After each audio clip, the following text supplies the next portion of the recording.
What is up, everybody? J Nell here with my UFC 164 recap video. Let's get right into it. This was a good event, man. There have been some good fights put on by the UFC, so if you haven't seen it, check it out. I got 3 out of 5. All right. First up, I did not get this pick. I chose Eric Koch to beat Dustin Poirier. He did not. Dustin was basically stronger in every way, not skill-wise, physically. He out-muscled him. There was a couple of times he was in trouble with some submission attempts, but other than that, it was just a lot of picking him apart, ground and pound. Dustin was bloody as well. He was in a battle, but I completely agree with the decision here. Next up, I got this pick. I chose it for Ben Rothwell to beat Brandon Vera. He did. Now, I'm going to say that Brandon was winning this fight. He was quicker to the punch. He mixed up his shots. He had some kicks in there. I believe he was landing and he was scoring. In the third round, Ben got like his third win. He did this little chucking and jiving little shoulder move. I don't know if he was trying to bait Brandon into something or just pump himself up. Either way, it worked. He either threw Brandon off or he pumped himself up and he started landing shots. He got real aggressive. I think he just made the decision to end the fight. Shots were getting through, a series of rights getting through the defenses of Brandon Vera until the point where it stunned him, a couple of knees in there, knocked him to the ground. A couple of shots later, ref threw his body over it, KO in favor of Ben Rothwell. Afterwards, he called out Travis Brown. Now, he said he doesn't have a problem with Travis in the post-press conference. He just knows that Travis is a rising star, thinks it would be a good fight for the fans, and it would help him get into the rankings in the heavyweight division. So who do you want to see first Dustin fight next, and who do you want Ben Rothwell to fight next? Do you think he deserves that Travis Brown fight next up? I got this pick. I picked Chad Mendes to beat Clay Guida. He did KO third round. There were a lot of finishes in this event. Again, great event. To me, this fight was going Chad's way anyway. He was crisper, cleaner, more accurate. His punches to me hit cleaner and harder. Everything that I pretty much said. Clay, of course, got his shots in. It wasn't dominant. He wasn't being dominated by Chad. He got his shots, got some takedowns, got some ground and pound. Third round, Chad got him against the fence, landed a heck of a right, which stunned him. As he was stumbling over or falling to the ground, Chad landed a left uppercut, which knocked his head back. He fell to the ground. He actually turned and fell face first, trying to defend himself.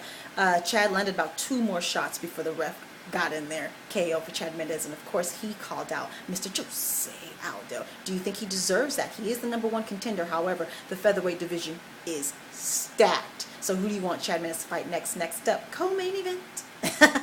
We had Frank Mir versus Josh Barnett. This is like 10 years in the making. I was super excited for this. I got this pick. I chose Josh Barnett, but it was some controversy here. Let me know what you thought.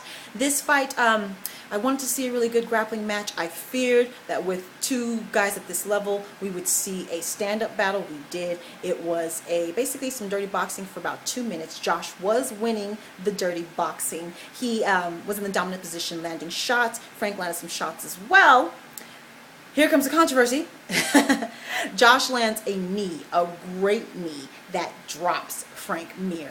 Now, for me, I saw his head and his arms go limp for like a split second. I mean, split second. And then I think it was a hit from Josh that woke him back up, but it was too late. The ref had already called the match. Now, when Frank popped up, he was clear-eyed, he wasn't wobbly, he wasn't dizzy. Afterwards, in the post-press conference, Frank, Dana White, and Josh all said it was an early stoppage. Dana White pointed out to the inexperience of the ref and said that he probably shouldn't have been reffing a co-main event. Let me know what you thought. Was it early? They do give more leeway to ex-champions and guys who are known for being really tough and being able to survive. So, do you think it was early?